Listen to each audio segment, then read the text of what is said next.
સંત સમાગમ સંપુટ 2 north America. વચનામૃત નિર્વિકલ્પ સમાધિનો પૂજ્ય મહંત સ્વામી. સહજાનંદ સ્વામી મહારાજની અક્ષર પુરુષોત્તમ મહારાજની જય. ગુણાતીતાનંદ સ્વામી મહારાજની જય. ભગતજી મહારાજની જય. શાસ્ત્રીજી મહારાજની જય. યોગીજી મહારાજની જય. પ્રમુખ સ્વામી મહારાજની જય. વચનામૃત મધ્યનું 14મું નિર્વિકલ્પ સમાધિનું.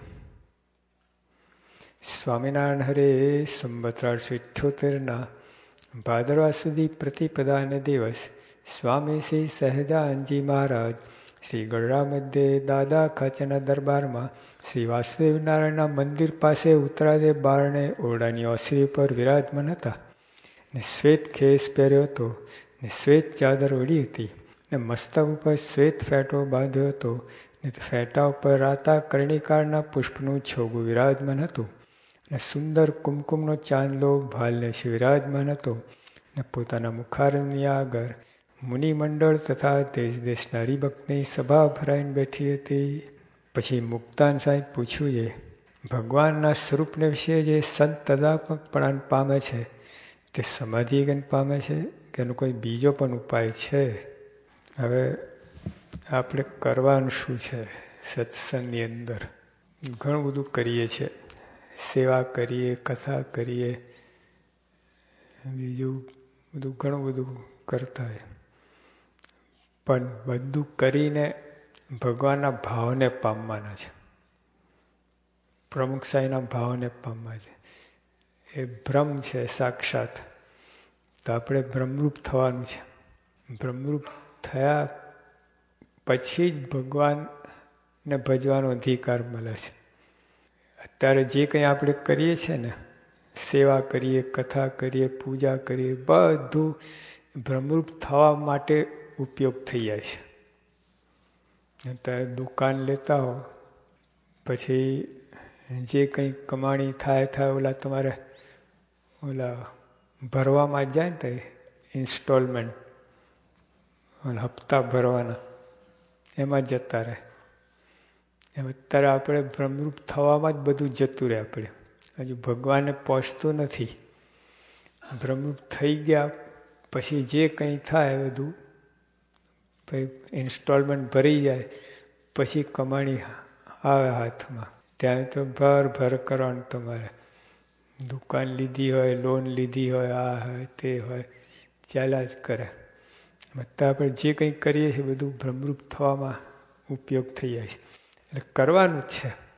પણ કમાણી જે કહીએ ભગવાનનું સુખ, એ તો ત્યાં બ્રહ્મરૂપ થયા પછી જ આવશે. પછી તો એક મારા પણ તમને આમ ક્યાંય પહોંચાડી દેશે. અત્યારે આપણે 1000 મારા કરીએ તો આમ કંઈ સુખ શાંતિ સ્ટેબિલિટી જ ના આવે, સ્થિરતા જ ના આવે. ફરે જાય મારા, આય ફરે મારાય ફરે, બે ફરતું હોય. બોલું પછી એક જ મારામાં તમારા મારાની જરૂર ના રહે.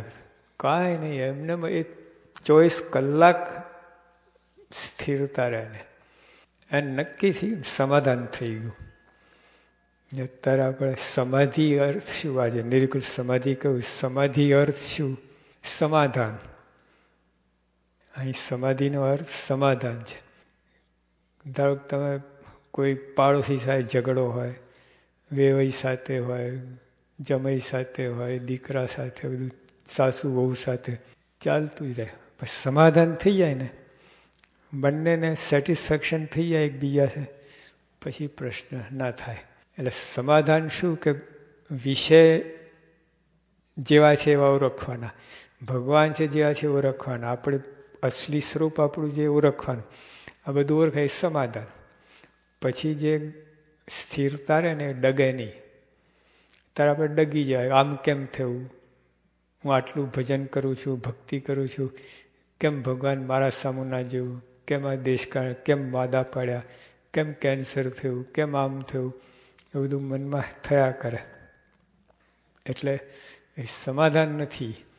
સમાધાન શું? એને ખ્યાલ આવી જાય ભગવાને આ કેમ કર્યું, શા માટે કર્યું, અને આ જગતનું સ્વરૂપ શું છે એની પ્રાપ્તિ શું છે, આ પ્રાપ્તિ શું છે, એક નાની વસ્તુ માટે આટલી મોટી વસ્તુ ખોવાની, એટલે બધું એને છે ને જ્ઞાન આવી જાય, એવું સમાધાન થઈ જાય. અને જ્ઞાન સમાધિ પણ કહીએ.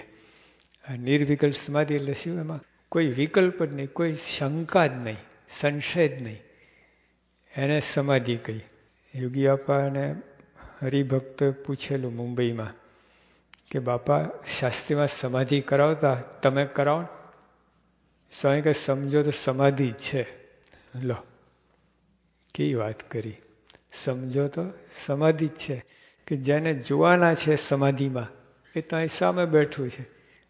આવી વાત બાપાએ કરી, પણ એમાં પહેલાં તો ખપ જોઈએ, તારી આ વાત સમજાય જ નહીં.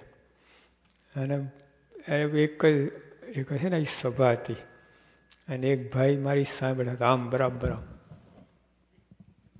મેં કહ્યું આના જેવું કોઈ કથા સાંભળતો નથી, એમ એકદમ પરફેક્ટ. થોડે પછી આમ થઈ ગયું, એટલે બધી ફૂલ બહાર પડી ગઈ. જ્યાં સભા પૂરી થઈને સીધા ઊભા થઈને મને કહે સ્વામી બોલું તમે કામ આશીર્વાદ કરીને કંઈ થવા નથી એમ આમ તેમ. એટલે એ બેઠા કથા નતા સાંભળતા, એમ કે કથા પૂરી થઈને વાત કરી દઉં, કથા પૂરી થઈને વાત કરી દઉં, કથા પૂરી થઈને વાત કરી દઉં. કથા એક શબ્દ સાંભળે, કથામાં બધા સમાધાન આવી ગયા હતા એને. પછી મારે વાત ફરી કરવી પડી એમને ખાનગીમાં, કથામાં બધું આવી ગયું હતું. પછી સાંભળતા જ નતા, એમને એક જ તાન હતું, સભા પૂરી થાય ને સ્વામીને વાત કરી દઉં બસ. એટલે એવું છે. પછી કથા અંદર બધું સમાધાન થઈ જતું હોય. એટલે આપણે આ એવી રીતે આ તો એક દિવસની વાત નથી, બધું કથા વાર્તા સાંભળે ચિત્ત દઈને, અને બધું બરાબર પ્રમાણિકપણે પોતા ઉપર જ લે તો બોલો કથા બધું ઘણું બધું આપણને શીખે. અને એમાં સમાધાન થઈ જાય એવી રીતે સત્સંગ કરતા હતા. જો કહ્યું ને, બહોત કાળ કરત સત્સંગા તબ હોત સંશય કા બંગા. એટલે ઘણી વખત સુધી સત્સંગ કરીએ આપણે તો સંશય છેદાઈ જાય, બધું ભેદાઈ જાય, પછી કંઈ રહે નહીં, સ્થિરતા આવી જાય. ગમે એમ થાય પછી, ગમે વાવાઝોડા આમાં પણ સ્થિર ડગે જ નહીં તમારે, જાણી લીધું ને બધું આમ જ છે. એટલે મૂળ આપણે આ સત્સંગ કરીને ભગવાનના ભાવને પામવાનો છે. એના માટે આ પ્રશ્ન છે. તો મુક્તાન સ્વામી કહે છે કે મહારાજ તદ આત્મક, તદ એટલે ભગવાન, તે એના ભાવને પામવા માટે સમાધિની જરૂર છે કે બીજું કંઈ ઉપાય છે? જો સમાધિ જ હોય તો મુક્તાન સ્વામી મહારાજે કહેલું કે મારામાં એક અવગુણ છે, બધાને સમાધિ કરાવું, મુક્તાન સ્વામી ના કરો. હવે જો મહારાજ કહે કે આ નિર્વિકલ્પ સમાધિ જે એક ઉપાય છે ભગવાનના ભાવને પામવા માટે, તો મુક્તાન સ્વામી તો ચોકડી પડી ગઈ, એમને તો થાય જ નહીં. બોલું ત્યાં નહીં, એલા વિઝા લેવા આવે છે ને 3 વખત પહેલું ખલાસ, પછી ના મળે વિઝાવાળા. એક વાર જાય, 2 વાર જાય, ત્રીજી વાર બધું પતી ગયું, પછી કોઈ દિવસે એપ્લાય કરી જ ના શકે. એટલે મહારાજે આવી વાત કરી. એટલે મુક્તાન સ્વામી તો જો સમાધિ જ ઉપાય હોય તો મુક્તાન સ્વામી નંબર આ જન્મે લાગે નહીં, એવું પાકું થઈ જાય. એટલે એમને પૂછ્યું કે મહારાજ આ ભગવાનના ભાવને પામવા માટે શાની જરૂર છે? સમાધિ કે બીજું કંઈ ઉપાય છે ખરો? ભગવાનના સ્વરૂપને વિશે જે સંત તદાત્મકપણાને પામે છે તે સમાધિ પામે છે કે એનો કોઈ બીજો પણ ઉપાય છે? પછી શ્રીજી મહારાજ બોલ્યા છે, જેણે ભગવાનનું સ્વરૂપ જેવું કાલે મેં કહ્યું તેવું યથાર્થ જાણ્યું હોય ને તેમાં કોઈ જાતનું ઉત્થાન રહ્યું ના હોય, જેમાં લીમડાનું વૃક્ષ છે તે એકવાર જાણી લીધું છે, પછી કોઈ તે મનમાં સંકલ્પ થતો નથી જે લીમડો હશે કે નહીં હોય.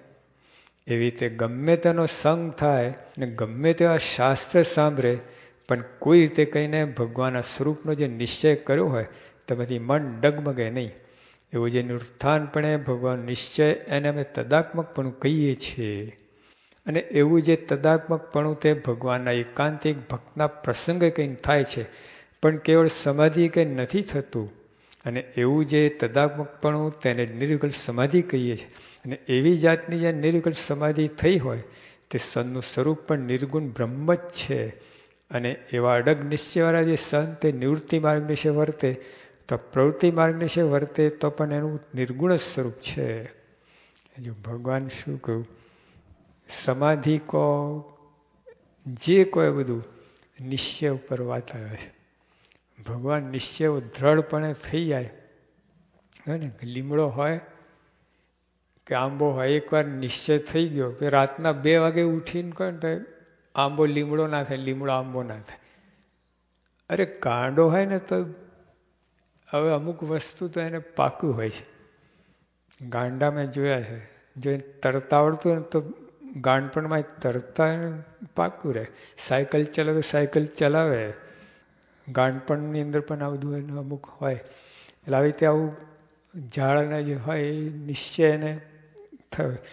એટલે મહારાજ શું કહે છે કે આપણે એકવાર જાણી લીધું, આપણે ક્યાં ગયા આંબો છે કે આ લીમડો છે, પતી ગયું. પછી ફરી વાર કહેવું ના પડે. ત્યાં એમ ભગવાનનો નિશ્ચય રીતે થઈ જાય. મહારાજ કેટલું સચોટ દ્રષ્ટાંત આપ્યું છે. એ કોઈ ફરે, ગમે એટલા ઉદાસ હો, ગમે એટલા એકદમ ખૂબ ઉત્સાહમાં આવી ગયો, પણ આંબો લીમડો થાય, લીમડો આંબો ના થાય, દ્રઢપણે થાય. એમાં ભગવાન છે. તમારું કામ થાય કે ના થાય, તમે દેશકાળ આવે કે આ આવે, જે આવે ગમે પણ ભગવાન તમારા માટે મટે નહીં. એ નિશ્ચય દ્રઢ નિશ્ચય થયો અને એ જ સમાધિ. અને આવું બધું કરવા માટે જ ભગવાન મૂકતા હોય, નિશ્ચય કરવા માટે જ. હવે ત્યાં બેંગ્લોર ગયા હતા અમે એલેમ્બિક કંપનીમાં. પછી એના અંદર ફેક્ટરી બતાડી તો ત્યાં પેલા બોટલ બનાવે તો એની 8-10 પ્રોસેસમાંથી પસાર થાય ને પછી ત્યાં નીકળે એટલે બોટલ પાકી, પછી માર્કેટમાં વેચાવા મૂકાય. તો પહેલાં તો એનો એક જેમ આપણે લોટ બાંધીએ છીએ ને એ રીતે કાચનું બધું આમ હોય, એક સરખો થઈ જાય. આમ લીટા તાણા વાણા પાતળું જાડું કંઈ ના રહે, એક સરખું બધું થઈ જાય ને. પછી એમાંથી એક લે મશીન આમ પગ ઉપાડે અને પછી એને બ્લો કરે, બહુ મારખું હોય આમ બોટલ બની જાય. પછી એકદમ એને પેલી ગરમ પાણીમાં નાખે, અરે ઠંડા પાણીમાં નાખે, અને પછી એને ગરમ પાણી નાખે. ત્રીજી પાસે આગળ એને હથોડો પડે પટ એના પર. પછી આગળ એમ કરતા કરતા 8-10 પ્રોસેસમાં પસાર થાય એ બોટલ માર્કેટમાં જાય. અને જે પહેલાં 8-10 પ્રોસેસને પહેલાં ચોથા પ્રોસેસમાં કે ત્રીજા પ્રોસેસ તૂટી જાય થાય પાછું એનો માવો બને, એનો પછી પાછું બધું એ થાય. એટલે એમ આપણે પણ ભગવાન નિશ્ચય એકવાર થઈ ગયો પછી ગમે આ દેશકાળે ગમે ટેસ્ટિંગ જ થાય કરે, 8-10 ટેસ્ટિંગ. અને તો એમાં જો નામે કે બ્રહ્મ અક્ષરધામ, પછી ભગવાનનું સુખ આવે ને. એટલે પહેલાં તો જો તમે આપણે ધારો કે દેશની વાત કહીએ તો બહુ બધું નથી જામતું. તમે બોમ્બેથી દિલ્હી જતા હોય ટ્રેનમાં, બરાબર, અને કોઈ રિઝર્વેશન નથી, ટિકિટ મળી નથી, ત્યાં બેગ કે જે તમે સામાન લઈને ટીંગળાતા જવાનું હોય, પાલ ઓલા ફૂટબોર્ડ ઉપર પગ મૂકીને ઓલા હેન્ડલ એના પરથી. અને જો દિલ્હી પહોંચી ગયા, જો ખાવાનું ઠેકાણા નથી, નાસ્તા પાણી, ઊંઘવાનો બેસવાનો કોઈ ઠેકાણા નથી, દિલ્હી પહોંચ્યા ને જો તમે કામ થઈ ગયું તો લાગે કે સારું મરી ગયા, આમ તો કાંઈ વિચાર જ ના આવે. કામ થઈ ગયું ને, જો કેવું છે કે આટલી બધી મુશ્કેલી વેઠી તમે, પણ તમે કામ થઈ ગયું ને તમે પાછા આવો છો, તમે વિચાર નથી કે મેં આટલી તકલીફ વેઠી, આમ કહ્યું તેમ કર્યું.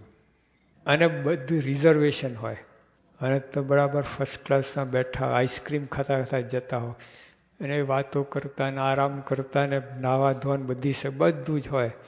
પણ ત્યાં કામ ના થાય ને પાછા આવવું પડે તો મજા ના આવે. જોજો સારો ફેરો નકામો ગયો ગયા. એવું થાય. તો સત્સંગની અંદર જો તમે એકવાર નક્કી થઈ જાય મારે શું કરવાનું છે, કેમ છે, પછી કોઈ મુશ્કેલી દેખાય નહીં. હંમેશા લાગે આ કામ તો મારે થવાનું જ છે. આ લોકનું થયું કે ના થયું, અને આ લોકનું શું થયું કે ના થયું, એમાં શું કરવાનું. કેટલાય જન્મ લીધા, રાજા થયા છે, ચક્રવર્તી રાજા થયા છે, ઇન્દ્ર પણ થઈ ચૂક્યા છે, કાંઈ બાકી નથી. હવે આ લોકમાં આ જન્મમાં કામ થયા કે ના, શું મોટી છે. એની બધી આપણને એટલી બધી મહત્તા રહે છે ને કે આ સત્સંગ, આવા ભગવાન આવા સંત બોલ્યા છે, એની મહત્તા સમજાતી નથી. એટલે ચૂં ચૂં થયા કરે, કાંઈ કામ થતું નથી, આમ થતું નથી. અરે ભગવાન મળ્યા શું કામ બાકી છે? ભગવાન મળ્યા બાકી શું છે તમારે? લોકો ઋષિ મુનિઓ કરોડો ઋષિ તપ કરે છે, તો એ ભગવાનની ઝાંખી થઈને ભગવાન કેવા હશે, શું હશે? અને આપણે મૂર્તિમાન મળી ગયા, મુખ મળ્યા, ક્યાં બાકી રહ્યું? અને તો આપણે વાત સમજાતી નથી, ખપ નથી, કોઈ ધ્યેય નથી. એટલે બધું નથી સત્સંગનું સુખ આવતું, નથી વ્યવહારનું સુખ આવતું. આમ ડામાડોળ, ડોલમ ડોલ થયા કરે, ઠેલાયા કરે, અહીંથી અહીંથી. પછી સ્પષ્ટતા થઈ જાય, સમાધાન થઈ જાય, પછી સ્થિરતા. પાટો ગોઠ્યો છે મહારાજે કહ્યું છેલ્લાના 15માં કે પાટો ગોઠી જાય એટલે પછી પ્રશ્ન ના થાય. એમાં આખી વિષયની વાત કરી છે. વિષયરૂપી જ્યાં સુધી આપણને ત્રાગા કરવા પડે છે, એની ખેંચ રહ્યા કરે, ત્યાંથી સત્સંગમાં સ્થિરતા ના આવે. કોઈ સાધનમાં બરકત ના આવે. તમે તો પૂજા કરો, આ કરો, બરાબર, વિષય તમે ખેંચે, એના સંકલ્પ વિકલ્પ થયા કરે, સપનામાં એ બધું આયા કરે, ત્યાંથી પાટો ગોઠ્યો ના કહેવાય. પછી એકવાર સ્થિરતા થઈ ગયા, ભગવાન સંત સિવાય બીજું કાંઈ કરવાનું જ નથી, એ સમજ આવી જાય એમને. નોકરી ધંધો બધું કરે, જોજો, એની ના નથી, દુકાન કરે, બધું કરે, અંદર ખાને ને ભરપૂર રહે. મારે કાંઈ બાકી નથી, આ લોકનું પરલું કાંઈ બાકી નથી, ભગવાન મળી બધું આવી ગયું. આવી દ્રઢતા કરીને બેઠો હોય ને, આઠે પર સત્સંગ સુખ આવે. હા, કોઈ મુશ્કેલી નહીં, કાંઈ નહીં, એને કંઈ લેવા દેવા જ નહીં. એટલી દ્રઢતા, એટલું મક્કમ થઈ જાય, એવું બખ્તરનું ઘડી જાય, અને ટોચો જ ના વાગે. સ્વામીની વાતમાં લખ્યું છે 2000 બખ્તરિયા હોય ઘોડે સવાર, નહીં ઓલા પછી સિક્યોરિટી ગાર્ડ આપણા ઘોડા પર બેઠા હોય, ઢાલ, તલવાર, બંદૂક, સ્ટેન ગન, બ્રેન ગન બધું લઈને તમે બેઠા હોય, તો એવા 2000 હોય, અને તમે વચ્ચો વચ્ચો મરવાની બીક રહે. કેટલો નિર્ભય થકો આમ જતો હોય, બોલો, નિરાતે એમ કે ભાઈ આટલા બધા 2000 જણ મારી રક્ષામાં છે, બંદૂક બંદૂક લઈને બધા, મને કાંઈ થવાનું નથી. તો એ રીતે જે નિશ્ચય થાય ભગવાનનો, એ આટલો નિર્ભય થઈ જાય, મને કાંઈ થવાનું નથી, કાળક્રમમાં કોઈનો વાર વાંકો કરીશ એમ નથી. જે કંઈ થાય ભગવાનની ઈચ્છા થાય. ભગવાન ધારે તો જ મારું વાર વાંકો થાય, બાકી કાંઈ ના થાય, કોઈની તાકાત નથી કરી શકે. જો એવી દ્રઢતા. ભગતજીમાં કેટલું તકલીફ પડી, કેટલું અપમાન થયું, બધું. ભાઈ શું સમજતા હતા? સ્વામી એમાં રહીને મારી પરીક્ષા કરે છે. એટલે એટલું બળ રહેતું ને એમને, જરાય હલતા નહીં, જરાય વાઘા પાછા નહીં, સ્થિરતા. બસ સ્વામીની પ્રસન્નતા માટે સ્વામીને અખંડ યાદ કર્યા કરે. એટલું બધું માલ મને કે સ્વામી છે, બીજી વાત જ નહીં, એવું થઈ ગયું. બધું કરે, બીજું બધું કરે, ન કરે એવું નથી. ભરતભાઈ, ગોરધનભાઈ તો ખેતી કરતા હતા, ખેતી કરતા કરતા માનસી કરતા હતા. મન જ તો ભગવાનમાં જ રહેતું એમને. હું તો ખાલી હાથ પગ ત્યાં એપ્લાય કરે અને મન ભગવાનમાં એપ્લાય કરે. જો થઈ શકે છે. પછી થોડી વાર કંઈ ઊભા રહ્યા, ઓલા તેમના ભાઈ બાજુમાં હાલ હાંકતા હતા, આપણા પર્વતભાઈના. એમને થયું કે આ ભગતડો આખી રાત ભજન કરે છે, એટલે આ દિવસે ઝોલા ખાય છે, એટલે આમ લાકડી અડાડી, ધડ દહીંને રોટલા પડ્યા ખેતર વચ્ચે ફાટો દે. એના ભાઈ કે આ શું? પર્વત કે તારા બાપનું કપાર કે હું માનસી કરતો હતો, સૂઈ ગયો નહોતો. એને એમ કે આ ઝોલા ખાય છે ને હળ બંધ થઈ ગયું અને હમણાં પડશે ઊંઘમાં ને ઊંઘમાં. ઊંઘ નહોતા લેતા, માનસી કરતા હતા. તો પેલી નિશાની યોગી આપ અમને જગ્યા, એક્ઝેક્ટ જગ્યા બતાવેલી યોગી કે આ જગ્યાએ રોટલો દહીં પડેલો. અમે ગયા હતા પરિસ્થિતિ. તો જે એવું છે હવે સમાધાન થઈ ગયેલું પરોતભાઈને. પ્રશ્ન જ નહીં, જે કરવાનું છે એ જ કરતા હતા. બીજું બધું કરતા થકા મન જે કરો એમાં રહેતું હતું. યોગી અપાએ આવું જ કર્યું ને. યોગી આપા ભોર પણ બહુ દેખાડ્યું. જે નથી કરવા એમાં ભોર પણ દેખાડ્યું, પણ કરવાનું એમાં જોયું. લાવો એમના ધર્મ નિયમ જો, એમ નિષ્કામ વ્રત જો, બ્રહ્મચર્ય વ્રત જો, સાધુતા જો, સેવા, એમાં કંઈ ભોર પણ બતાવે. લાવ બતાવો.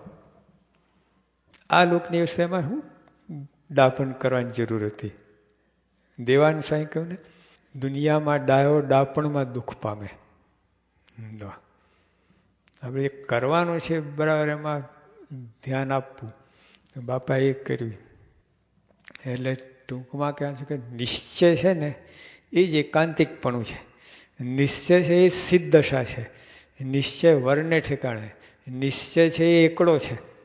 જ્યાં બધી સ્વામી વાત કરી. અને નિશ્ચય છે ને કાંઈ કરવું બાકી રહેવું નથી. એટલે એના ઉપર જવાનું છે. બી 5 મારા ઓછી વધુ ફરે એ વસ્તુ અલગ છે. નિષ્ઠામાં ફેર ના પડી. એ એના ખાલી ફેર ના પડે એટલું નહીં, એ નિષ્ઠાનું જો તમને બળ રહેતું હોય ને આનંદ આવતું હોય ને તો નિષ્ઠા થઈ. બાકી તો પુસ્તકિયું જ્ઞાન કામમાં ના આવે. તો સુવર્ણચંદ્રક લઈ જાઓ એ તો પ્રોફેસરે કરી શકે. એ નિષ્ઠા ના કહેવાય. નિષ્ઠા છે ને શિર સાટેના ખેલ છે, માથાના સોદા છે. નિષ્ઠા એ કંઈ પુસ્તકનું સારું છે, આપણે જાણીએ એમાંથી આગળ વધાય, પણ એટલે નિષ્ઠા થઈ જતી નથી. સુવર્ણચંદ્રક મળે ઉપાસનાના પુસ્તકમાં. નિષ્ઠા માર્ગે છે, સારી વસ્તુ છે. તો હજુ ઘણું, હજુ કસોટી લેવાશે પરીક્ષા. તે વખતે ડગે નહીં, સ્થિર રહે તમારે, જરા હલે નહીં ને એ નિષ્ઠા. મુશ્કેલીઓ આવે, દેશકાળ આવે, દેહમાં રોગ આવે. એકવાર છે ને યોગી બાપા સાથે અમે બધા જતા હતા. આમ બાપા લંડનથી પાછા આવેલા, એટલે છેલ્લા બાપા ધામમાં જવાની તૈયારી 4 મહિના પહેલાંની વાત છે. એટલે બાપા બધે ગામે ગામ ત્યાં ફરતા હતા. તો 10-15 ગાડીઓ સાથે હોય. એટલે ત્યાંથી ચલાલા જતા હતા વજુભાઈ શેઠના ગામમાં. રસ્તામાં બાપાને લઘુ પાણી કરવાનું ઉતર્યા. અને ત્યાં બધા હરિભક્તો બધા ઉતરી ગયા, બાપાની પાસે આવી ગયા. અડધો રસ્તો રોકી લીધો, સભા જ થઈ ગઈ ત્યાં. પછી યોગી બાપા કે વજુભાઈ શેઠને કંઈ પ્રશ્ન પૂછવો છે? બાપા તમે અંતર્યામી છો, અમારે આ જ પ્રશ્ન હતો કે બાપાને આ પૂછવું છે. બાપા કે લો પૂછો પૂછો. પછી વજુભાઈ શેઠ કે બાપા ભગવાન રાજી થાય નિશાની શું? અને બાપા જે હશે, બાપા કે જાણવું છે? માથે એમ કહે હા બાપા જાણવું છે કે બાપા? હા બાપા, હા બાપા. પછી બાપા કે જો ભગવાન રાજી થાય ને, બાયડી મરી જાય, છોકરો મરી જાય, નોકરી જતી રહે, દુકાનમાં ખોટ આવી જાય. બાપા બાપા રહેવા દો રહેવા દો. એવું અમારે નથી જોઈતું. એટલે એવું કંઈ થતું નથી, પણ કહેવાનું કે જો આ આટલી મુશ્કેલી છે, ભગવાન નિષ્ઠા થવી એ કંઈ ખેલ નથી. આમ શાકભાજી બકાલુનો વેપાર નથી, આ હીરાનો વેપાર છે. હા, કમાણી થાય તોય લાખની, ખોટ જાય તોય લાખની. અને શાક બકાલુમાં કમાણી થાય $5 જાય તો $5 જાય. બહુ વાંધો ના આવે. પણ તમે મોટું બિઝનેસ કરતા ધડાક દઈને આમ કે આમ જો આ શેરવાળાને બધાને ભૂકા કાઢે. હા, એવા પાટિયા બેહડી ગયા ને આખી જિંદગી ઊંચા નહીં આવે એવું થઈ ગયું. તો કહેવાનું શું કે જો આપણે આ કસોટી નિશ્ચા છે ને, કસોટી છે, એમને પાકું ના થાય. સત્સંગને અપમાન થાય, સત્સંગ કોઈ તમે પૂછે નહીં, ત્યાં ગામમાં, નાતમાં, લોકમાં બધે ત્યાં કોઈ ગીર્તિ આબરૂ ના રહે. અને એની અંદર પણ અલમસ્ત થકો ભગવાન ભજે ને, મારી લોયાના 10માં વાત કરી, ત્યાં નિષ્ઠા પાકી. પછી કંઈ બાકી જ નથી એને. અહીંયા છતીદે અક્ષરધામ આવવા જવાનું રહેતું જ નથી. એટલે મહારાજ એ વાત કરે કે ભાઈ આ સત્સંગ તે સામાન્ય વસ્તુ ના સમજો, અને આ લોકની પદાર્થને વસ્તુથી એનો માપ ના કાઢો. એને અત્યારે આપણે કહીએ કે આ હીરો છે, તેની કિંમત કેટલી? 7 લાખ. અમે ગયેલા, ખંભાત ગયા હતા અમે, અને ત્યાં પધરામણી વાળા ભાઈ એક નીલમ મૂક્યું હાથમાં. અમને ખબર નહીં કે નીલમ છે, અને કંઈ સામાન્ય વસ્તુ હશે. મને કંઈ કેટલી કિંમત આની? અમને 2 રૂપિયા જેવી લાગી. બીતા 15 કે અમે કહેવા દો આપણા બાપનું શું જાય છે, આપણે ક્યાં લાવવા નીચો હોય? તો કે સ્વામી 15 નહીં, 7 લાખનું નંગ છે. લો, 7 લાખના રીંગણા બટાટા કેટલા આવે? જો રીંગણા બટાટા સાથે એની સરખામણી થાય, આપણે કહીએ કે આ નીલમ છે, આમાં કેટલા રીંગણા બટાટા આવે? કે 1-2 કંઈ આવે? ખટારા ભરી આ ગોડાઉન ભરાઈને આવી જાય.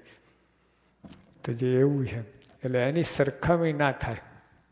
જે સત્સંગ આપણને મળ્યો છે, જે નિષ્ઠા, એની સરખામણી કોઈ વસ્તુ ના આવે. એટલે અમથા મહારાજે કહ્યું, આમથી નાની વસ્તુ માટે ક્લેશ ના કરવો, અંતરા દુઃખી ના થવું, દુઃખ ના પામવું.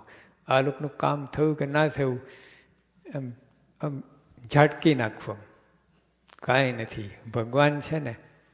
અને મહારાજ મધ્યના 45 વાત કરી 46માં કે ભગવાન સંતને કોઈ હરિભક્તને આ લોકની હાણ વૃદ્ધિ થાય એમાં પેટનું પાણી હલતું નથી એમને. અત્યારે ધારો કે બધા સત્સંગી છે, આપણે તમને $1,00,000 ખોટ ગઈ, તો પ્રમુખ સાહેબ કાંઈ વાંધો ના આવ્યો, પેટનું પાણી હલે જ નહીં. તે ₹1,00,000 કમાણી થઈ તો એમને કંઈ હર્ષતા આવી જાય.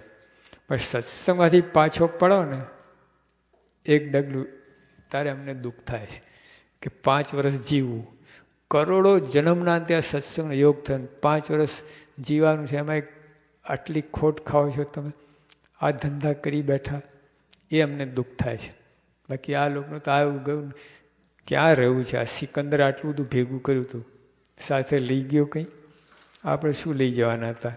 ગમે તો કેટલું સાથે આવવાનું, શું આવવાનું સાથે? એના માટે ક્લેશ ના કરવું, એના માટે દુઃખી ના થવું. સ્વામીની વાતમાં લખ્યું, ભગવાન મળ્યા, સંત મળ્યા, હવે હૈયામાં દુઃખ આવવા દેવું નહીં, અને પ્રારબ્ધ ન આવે ભોગવી લેવું. અને પ્રારબ્ધ પણ ભગવાનની ઈચ્છાથી જ હોય છે. હા, પણ આટલી મોટી વસ્તુ હોય, એમાં આ બધી વસ્તુ ત્યાગ ના કરવી પડે? આ લોકનું સુખ, આ લોકનું જે કંઈ આબરૂ કીર્તિ, બધું એ બધું આપી દેવું પડે આ લેવું હોય તો.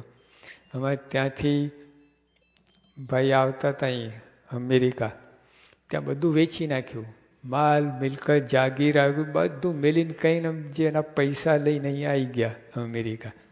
લો, હવે બધું ત્યાં રાખીને પછી આવે તો બરકત ના આવે. એટલે એમ આવા ભગવાન સંતને રાખી મૂકવા, પકડી રાખવા. એના અર્થે જે કંઈ આપવું પડે, કરવું પડે, બધું આપી જ દેવું. શંકા એના જરાય મનમાં એ ના રાખવું પડે. જો ગાફલ પણ નહીં, હા, પછી સાવ ભગતડા વેળા કરે એવું ના ચાલે. ઘણા એવું કરતા, યુગીઓ એવા ફરતા હતા હવે ઘણા. પણ શું કામ? પોતાની જવાબદારી ટાળવા માટે, કુટુંબ કબીલાની જવાબદારી ટાળવા માટે. પછી એ તો માથે પડ્યા, પગે પડ્યા ના કહેવાય. હવે એક વિદ્યાર્થી હતો ઇન્ડિયાનો, એને આઇન્સ્ટીન ઉપર એક કાગળ લખ્યો.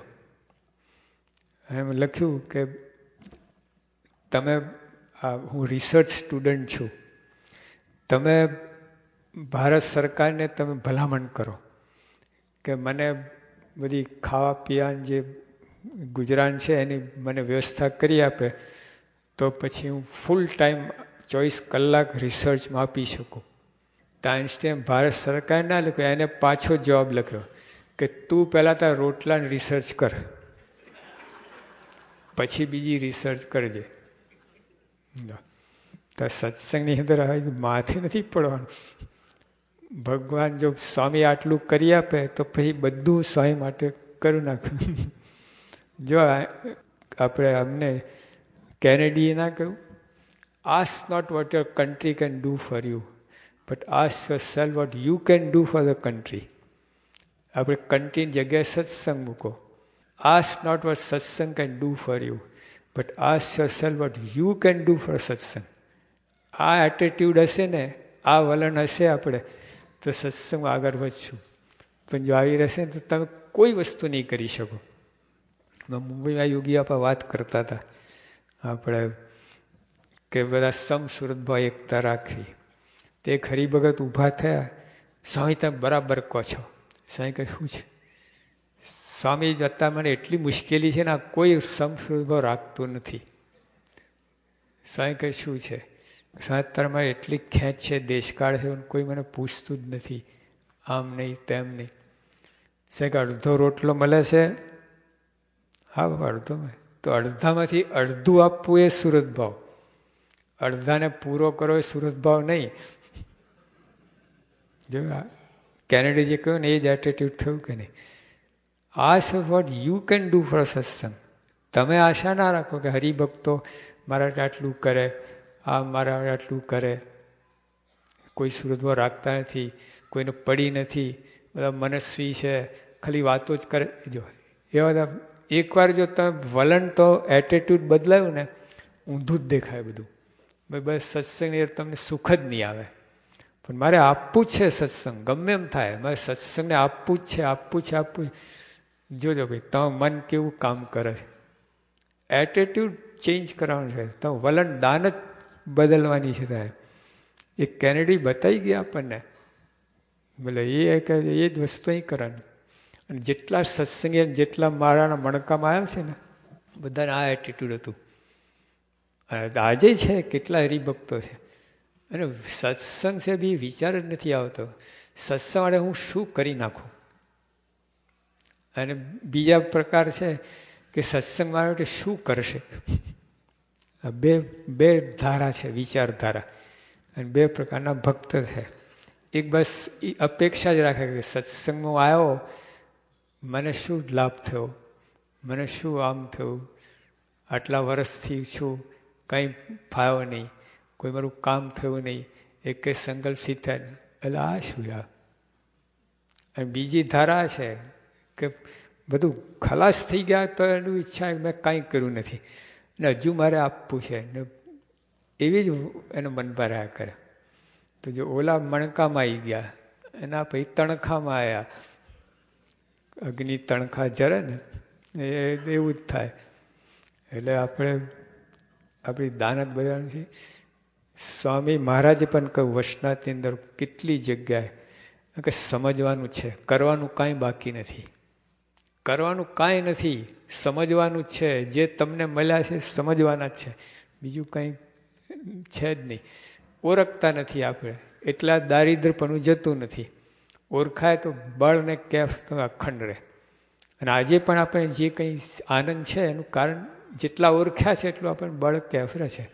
હા, જેટલું બાકી છે ઓળખવાનું એટલું આપણે કચવાટ રહે છે, મન ખેદ રહે છે, આમ ઢીલા ઢીલા ફરીએ છીએ. ભાદરાવાળા ડોસાભાઈ કેટલા જબરા કહેવાય. એક ટાઈમ ખાવા ના મળે, 6-7 દિવસના રોટલા સાથે ઘડી નાખે અને સૂકાય એટલે પરોવી દે, લટકાવી દે તોરણ. એમનું ઘર જ તમે હાથ મૂકો ને છાપરા ઉપર, ઘર એમના ઘરના છાપરા પર હાથ જાય તમારું. ડોગ હાઉસ, અરે ડોગ હાઉસ એ મોટું હોય, આટલું નાનું ઘર એમાં રહેતા હતા. પછી એક શેઠિયા મજૂરી આપવા અને જેમને જોયા રહેતા શેઠ કહેતા તે લુખ્ખા રોટલા ખાવ. કોણ લુખ્ખા ખાય છે? ભગવાન સંભાળીને ખાઉં છું, લુખ્ખા તમે ખાઓ છો. શેઠીઓ વાળકામાં ઘી લઈને અંદર પૂરણપૂરી બોરે ઝપકો કરીને ખાતા હતા. તો કે લુખ્ખા તમે ખાઓ છો, હવે તો ભગવાન સંભાઈને ખાઈએ છે. અને આપણને કહે કે લુખ્ખા ખાઓ છો. શું કરીએ, આ પ્રમુખ સાહેબ દેશકાળ સુધારતા નથી. લાચારી અને આ ખુમારી જો તો જ્યાં વાસ બીજી છે ને, ત્યાં ગમે કરો, મારા ફેરો, સેવા કરો, ભક્તિ બધું, પણ સમજ નહીં આવે ત્યાં સુધી વાંધો નહીં મટે, વાંધો રહ્યા જ કરશે. સમજ આવી ગઈ, નિષ્ઠા થઈ ગઈ, એવી દ્રઢતા છે કે આ ભગવાન છે અને મને એ ભગવાન પ્રમુખ સાહેબ દ્વારા મળ્યા છે. મારે કાંઈ બાકી નથી, બધું થઈ ગયું, અક્ષરધામમાં જ છું. આવી જ્યાંથી અંદર પ્રતીતિ ના આવે ત્યાંથી બધું ગોટે ગોટા ચાલ્યા કરે, સુખ જ ના આવે. સ્વામીને સુખ ના આવે, તમને ના આવે, તમારી લીધે સ્વામીને બધું ખેંચાવવું પડે અને ઓલો પોતાનું મનનું ધાર્યું કરાવવું પડે, કૂટના એ ના જ કર્યા કરે. એકવાર નિષ્ઠા થઈ ગઈ તો પ્રશ્ન ના રહે, બાપાને કહેવું જ ના પડે, ઓલો બધું જ સમજી જાય કે મને ભગવાન પાકા કરી રહ્યા છે, દ્રઢતા કરી છે, બ્રહ્મરૂપ કરી રહ્યા છે, એકાંતિક કરી રહ્યા, નિર્વાસનિક કરી રહ્યા છે, ભગવાનનું સુખ લેતા થવું એવું જ મને બનાવી રહ્યા છે. આ એને ઈચ્છા મનમાં થઈ જાય.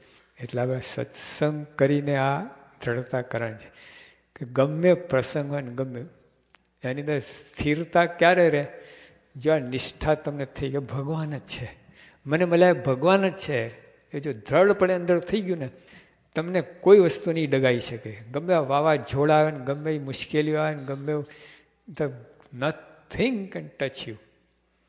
અને જ્યાં સુધી એ ના હોય ત્યાં સુધી જરા જરા વાંધો આવી જાય, જરા આમ ધોકો થાય, મનુષ્ય ભાવ આયા કરે, સ્વામી આમ નથી કર્યું, સ્વામી આમ છે ને મારું કામ નથી, બીજાને કરે, પક્ષપાત રાખે, મનુષ્ય ભાવ આયા જ કરે અંદર. ભાઈ એકવાર જો નિશ્ચય થઈ ગયો પાકો, પ્રશ્ન ઉકલી ગયો તમે. અને સ્વામીને પછી પોતાનું સ્વરૂપ આગળ ખુલ્લા કરે, પણ જ્યાં સુધી ના થાય ત્યાં સુધી આ એમને બ્રેક મારવી પડે કે રખેને ઊંધું તો નહીં પડે ને, એવું થાય.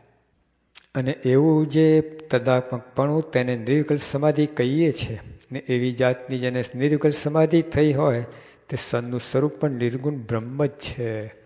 જો હરિભગત કે સંત કોઈ પણ, એમાં સંતો નામ લખ્યું કે મુક્તાન સ્વામી પ્રશ્ન હતો એટલે, પણ આવી નિષ્ઠા હોય તો હરિભગત હોય કે સાધુ હોય, ગમે હોય, એનું સ્વરૂપ નિર્ગુણ બ્રહ્મ જ છે.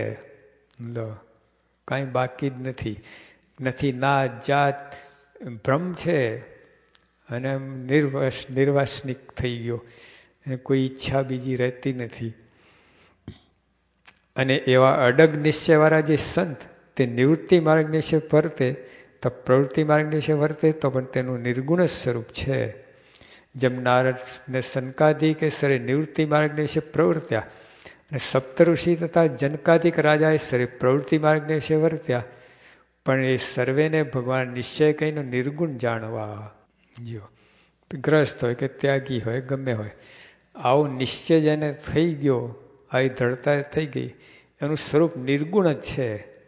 એ ગ્રસ્તાશ્રમમાં રહે કે ત્યાગાશ્રમ હોય, ગમે કરે, જંગલમાં જાય, લંગોટી પહેરીને બેસે કે ઘરમાં હોય, અને આવો નિશ્ચય ના હોય કે આ ભગવાન છે, એ નિશ્ચય ના હોય તો જો મહારાજ શું કહે આગળ. અને જે નિવૃત્તિ માર્ગને છે પ્રવર્ત્યા, અને જો ભગવાન નિશ્ચય ના હોય તો તેને માઇક ગુણે કંઈ સગુણ જાણવા. જાઓ લંગોટી પહેરીને જંગલમાં બેઠો હોય, વર્ષોથી તપ કરતો હોય, લુખ્ખું સૂકું ખાતો હોય, આમ એકદમ જેને કહે ને નિર્લેપ હોય, આવું બધું, પણ તો મહારાજને કહ્યું કે એને સગુણ જાણવા. અને એમ જાણવું છે, આ અતિશય ત્યાગી જણાય છે પણ એને ભગવાનનો નિશ્ચય નથી, માટે અજ્ઞાની છે, તે જરૂર નરકમાં જશે. જો જરૂર, કમ્પલસરી નરકમાં જશે. જરૂર લખ્યું છે, નરકમાં જ જશે, કમ્પલસરી લખી દીધું. He must go, he has to go નરકમાં. આવું લખ્યું. જો ભગવાન નિશ્ચય નથી અને અતિશય ત્યાગી છે, એટલે જો આમાં જો ઉરકતા ના આવડે ને તો ભૂકા નીકળી આપણા. ઓલા જેને પકડવાના હોય એને છોડી દે, જેને છોડવાના એને પકડી રાખે, આવું થઈ જાય. કે આ બહુ મોટા ત્યાગી, લંગોટી પહેરીને બેઠા છે, લુખ્ખું સુખ્ખું છે, ખાતા નથી. અમે એક જગ્યા ગયા હતા, તો નિપાની ગામ છે મૈસૂરની બોર્ડર ઉપર, અને ત્યાં અમને એટલે આગલે વર્ષે સંતો ગયા હતા, એટલે પહેલે જ ધડાકે 200 માણસ ભેગું થઈ ગયેલું. પછી બીજે વર્ષે હું જવાનું, એટલે લોકોને થયું કે 1000-1500 માણસ તો આવશે જ ઓછામાં ઓછા. 3 જ જણ આવ્યા. છાપેલું તો બધું તો એક મહંત સ્વામી આવવાના છે, કોણ મહંત, કોણ પૂછે? 3 જ જણ આવ્યા. પછી અમે તો સત્સંગ કર્યો હતો આપણે તો, પછી ખબર પડી કે ત્યાં એક બાવો આવેલો, ઊભો ને ઊભો જ રહેતો હતો. 10 મહિનાથી એના પગ થાંભલા જેવા થઈ ગયા, બધા એક સરખા, આમ આવવું જોઈએ ને, આમ એને સીધા થઈ થાંભલા જેવા. ઊભો ઊભો ઝાડા પેશાબ ફરે, ઊભો ઊભો સૂઈ લે, ઉપર ઊભો ઊભો ખાઈ લે. પછી બહુ લાંબે જવાનું હતું ને તો એને ખટારા ઉપર ચડાવી દે પાછળ, તો ઊભો ઊભો ગયો આવી રીતે. પણ આવી રીતે એટલે મેં આપણા સંતને વાત કરી, નાના સાધુ હતા, કે જેવું આપણે આરતીમાં 5 મિનિટ ઊભા રહી શકતા નથી, આમ ડગાડગ કરીએ, આમ કીડીઓ ચડે, મકોડી ચડે, અને આ જો 10 મહિનાથી ઊભો છે, તો સાધુ શું કહે, ઘોડાએ ઊભા રહે છે. મને વાત સાચી, બરાબર છે. ઘોડા કોઈ બેસે નહીં, હા, નેવર. ઘોડો કોઈ જાતવાન ઘોડો કોઈ બેસે જ નહીં, 24 કલાક ઊભો છે, રાત દિવસ દોડે, ઊભો રહે, ચાલે, પણ બેસે નહીં. જોજો તમે. તો આને શું કહ્યું સાધુ, કે ઘોડાએ ઊભા રહે છે. એમાં હું મોટી વાત કરી. તો વાત સાચી છે. એ કોઈ જ્ઞાન આપતા નથી, કોઈ કાંઈ નહીં, બસ એક આ સ્ટન્ટ જ કરતા હતા. લોકોના ટોળા એ થાય, પછી પૂજે, માને, આમ આરતી ઉતાર બધું કરતા હતા લોકો. એટલે કંઈક ચાલુ નોર્મલ જીવનથી કંઈ વિચિત્ર કંઈક કરી બતાવે ને, કંઈ વિચિત્ર વેશ ધારણ કરે, કંઈ વિચિત્ર ચેષ્ટા કરે, એ લોકો એને મહાત્મા માને. આપણા લોકો હિન્દુસ્તાન બધું આવું બહુ ચાલે. એટલે મહારાજે કહ્યું કે સમજવાની જરૂર છે, આ બધી ચેષ્ટાઓ ધતિંગ નહીં ચાલે. તો આ તો ઠીક છે, ઓલો ઊભો રહેતો, પણ આ તો મારે કે રીતસર જંગલમાં જઈને લંગોટી બેઠો તપશ્ચર્યા કરે છે, તે ત્યાગી, તો મારે કે ઢોલ વગાડતો નરકમાં જશે. ભગવાન નિશ્ચય નથી, અને ભગવાન મળશે તો દ્રોહ કરવાનો છે, આ પોતાને અધિક માનવાનો છે. કે અમે મુંબઈમાં એવું થયું, યોગી આપા ત્યાં બિરાજતા હતા, અને એક ભાઈ આવ્યા, મને કંઈક ત્યાં યોગી આપાની વાત કરો. મેં કહ્યું, જો યોગી આપા પહેલાં હતા ને 40 વર્ષ સુધી એક ટાણા કર્યા છે, દર ત્રીજે દિવસ ઉપવાસ કરતા. બોલો કે હું 22 વર્ષથી ફરાર જ કરું છું. મેં કહ્યું, યોગી આપા 20 કલાક સેવા કરતા, આમ ભજન ભક્તિ આ તપ, તે હું 22 કલાક કરું છું. એટલે આપણે જે કંઈ કહે ને અધિક જ બતાવે. મેં કહ્યું, હવે આ જ યોગી આપાને બાપ લાગે છે, હવે મારે શું કહે, વાત શું કરવી આને આગળ, બોલો. પછી મેં કહ્યું કે અચ્છા, બધી વાત સાચી, પણ યોગી બાપાની પાછળ 2 વર્ષથી લઈને 80 વર્ષના બધા પાછળ બાપા બાપા બાપા કહીને ફરે છે, તે પ્રમુખ સ્વામીની જેમ પાછળ વધે. એટલે મેં કહ્યું કે તમારી પાછળ કોઈ 2 શિષ્યો છે ખરા? ના ના, હસી પડ્યા. ક્યાંથી હોય છે, લક્ષણ હોય તો ને, સ્વભાવ એવા વિચિત્ર હોય, કોણ બાજુમાં ઊભો રહે? ક્રોધી હોય, આ હોય, તે હોય, આનો ચેલો બને. એ કોઈને ચેલો ના થાય, કોઈ બેનો ચેલો ના થાય. અને બાપાને કેવી વાત. એટલે કહેવાનું શું કહે છે, હવે બધી તે યોગી અપેથી આગળ જતા હતા, જે કંઈ બતાવીએ. એટલે હવે એને કોઈ નિશ્ચય થાય જ નહીં. પ્રમુખ સ્વામી જેવા સંત હોય, કેટલા નિર્મળ, કેટલા નિર્વાહ, કેટલા નિર્લેપ છે, કેટલા સૌમ્ય છે. હવે એને મૂકીને ઓલો પોતાનો સ્વામી શું કહે, એના કરતાં હું વધારે ત્યાગી છું, હું વધારે કરું છું, એવું મનમાં ફાંકો રહે. એને તો ખોટ જાય ઉડતી. હજુ બીજા કામી ક્રોધી હોય ને, હજુ માફી માગે મોટા સંત પાસે, પણ આ તો આમ અટંટ રહે, નમે જ નહીં કે સ્વામી શું, એના કરતાં હું વધારે ત્યાગી છું. એટલે એવાને તો નિશ્ચિત થાય ને, નરકમાં જ જાય. નસીબમાં નરક છે એવું કાંઈ ના હોય, દ્રોહ જ કરે હસનનો. એટલે મહારાજે કહ્યું કે ભગવાન નિશ્ચય, અને ઉપરના ભગવાન નિશ્ચય નહીં, ઉપર બધા નિશ્ચય છે. નીચે પૃથ્વી પર મનુષ્ય રૂપે આવે ને એનો નિશ્ચય થાય તો કામ થાય, બાકી તો બધું કૂટણા છે, કોઈ અર્થ જ નથી. અને જેને ભગવાનના સ્વરૂપનો એવો નિશ્ચય છે ને જો તેમાં કાંઈક થોડી ઘણી ખોટ રહી ગઈ હશે તો પણ તે ભૂંડી ગતિ નહીં પામે, તે તો અંતે જતા નિર્ગુણપણાને જ પામશે. અને જેને ભગવાનના સ્વરૂપનો તો એવો નિશ્ચય નથી ને તે શુદ્ધો ત્યાગી રહેતો હોય ને કામ ક્રોધ લોભાધિકને ટાળામાં સાવધાન વર્તતો હોય તો પણ એના ટાળા કામાધિક નહીં ટળે, તે અંતે ખરાબ થઈ નરકમાં જ જશે. કેટલું બધું લખ્યું. હજુ આ સામાન્ય વાત નથી, આ ઓર્ડિનરી નથી, ઓલા હિન્દુસ્તાન ફરતા એવા બાવાની વાત નથી. આ રીસર સાધના કરે છે, કામ ક્રોધાધિક ટાળામાં અત્યંત સાવધાન વર્તે છે. જે આપણે બસમાં કે ટ્રેનમાં જતા હોય અને $2000 હોય તો આમ થોડી વારે હાથ ત્યાં જાય, ખબર કેવું જ ના પડે, ઓટોમેટિક આમ સાવધાની રહે. એમાં કામ ક્રોધાધિક ટાળામાં સાવધાન છે, આમ એકદમ ખટકોરો છે, નિયમ ધર્મ પાળે છે, કોઈ આમ ગોટા થવાના દે, જાગૃતિ છે, જાણપણું છે. એટલે પણ છતાંય મહારાજ કહે કે નરકમાં જ જશે. જો ભગવાનના સંત મળે મનુષ્ય રૂપે, એનો નિશ્ચય થાય તો જ અહીંયા જ અક્ષરધામ આવવા જવાનો કંઈ પ્રશ્ન જ નથી. અને એને નિર્ગુણ જ જાણવા એવા ત્યાગી હોય કે પ્રવૃત્તિવાળા હોય તો જે આપણી કેટલી મોટી પદવી આપણને મળી છે. આજ સ્વામી બાપાનો નિશ્ચય આપણને થયો છે, એના બળ રાખવું. આ લોકનું બધું હોય જે હોય તો ચલાવી લેવું, પ્રારંભ 5-25 વર્ષ કાઢી નાખવાના, એના માટે દુઃખી ના થવું, ક્લેશ ના કરવું. આ વસ્તુ મળી છે ને ક્યારેય મળી નથી આપણને, કરોડો જન્મ થયા, આ પહેલી વાર મળ્યું છે. પછી આટલું સ્વામી કહ્યું કે ચિંતામણી હાથમાં આવી અને બીજું બધું ગયું તો કાંઈ ગયું નથી, અને ચિંતામણી ગઈને બધું રહ્યું તો કાંઈ રહ્યું નથી. આખા મોટા મોટા મહેલો રહે પણ જો ચિંતામણી ગઈ તો કાંઈ નથી રહ્યું. પણ ચિંતામણી રહીને બીજું બધું જતું રહ્યું, કાંઈ ગયું નથી. ફરી ચિંતો એટલે બધું ઢગલા થઈ જાય. એમ ભગવાને સંત મળ્યા છે, બસ એ જવા ના જોઈએ જીવનમાંથી. બીજું બધું જાય ભલે જાય, બધું જ મળશે, પ્રાપ્ત થશે, પણ બધું હશે ને આ ગયા કાંઈ ગયું, કાંઈ રહ્યું નથી. ભગતજીમાં જાગા સ્વામીને ગુણાત્યાન સ્વામી કહ્યું કે તમે બધા જતા રહો ને, તમે મારે લીધે દુઃખી થાઓ છો, મને છોડી દો. હવે કે તમને છોડીને કરવાનું શું મારે?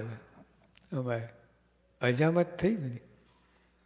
એટલે જો તમે ભગવાનનું સુખ અમને આવે તમારા દ્વારા, એટલે અમે કંઈ છોડીએ નહીં. એટલે જ્યારે પ્રમુખ સ્વામી આપણને જો જીવનની અંદર આવ્યા, પ્રશ્ન જ નથી. પછી બીજું ત્રીજું આપણે રહેવું ના રહેવું, ગયું કોઈ વાંધો નહીં, બધું ગયું જ નથી. જો સ્વામી બાપા આપણા જીવનમાં છે તો કાંઈ ગયું નથી. પણ એ જો ગયા એટલે શું મનુષ્ય ભાવ આવી જાય, ઓર્ડિનરી લાગે, અસમર્થ લાગે કે બાપા આમાં કંઈ સામરી લાગતી નથી. આ બધા બીજા સાધુ છે, આમ છે તે એવું બધું ગોટા વારે કાંઈ રહ્યું નથી, ગયું બધું. હા, પણ સ્વામી બાપા સમર્થ છે, એ ચાહે કરી શકે છે, કરતા નથી કરતા. એમાં કંઈક સારું આપણું કરવા માગે છે એટલે નથી કરતા. એ તો જો પડે તો બાપા રહ્યા, ચિંતામણી રહી આપણા હાથમાં. પછી આ લોકનું કંઈ આવું ગયું, ખોટ ગઈ, જે ગયા કાંઈ વાંધો નહીં, એને કંઈ પૂછવા નહીં. અત્યારે ટાટા બિરલા જેવા હોય, એક 100ની નોટ ખોઈ જાય ને તો રડ્યા કરે. કોઈ આવે શું શેઠ સાહેબ શું દુઃખે પેટ? ના 100ની નોટ ખોઈ ગઈ. બીજા કોઈ આવે, કેમ શેઠ સાહેબ ઉદાસ? અરે 100ની નોટ. હવે એને અબજો રૂપિયાનો ટેક્સ ભરતો હોય અને 100ની નોટ હિસાબ શું? એમ આપણે આટલા ભગવાને આવા સંત મળ્યા ને પછી આમ ચૂંચું કરી કે આ ખોઈ ગયું, 2 રૂપિયા ખોઈ ગયા, કેવું કહેવાય? એટલે આ લોકોને કોઈ માટે ક્લેશ કંકાશ કરતા નહીં, ધારતા નહીં. આ લોકોનું કામ થાય ના થાય એના જરાય ચિંતા ના કરે, જરાય મનમાં લાવતા નહીં. ભગવાન સંત આમાં મનુષ્ય ભાવ ના આવે જોવાનો આપણે, એ મોટી ખોટ નહીં પુરાય. પછી એક જરાક માટે સત્સંગ ચૂકી ગયા, મૂર્ખાઈ થઈ જાય, બાપાને છોડી દઈએ તો આ મનુષ્ય ભાવ આવી જાય, એ ખોટ નહીં પૂરાય. એટલે આપણે એ ધ્યાન રાખવાનું.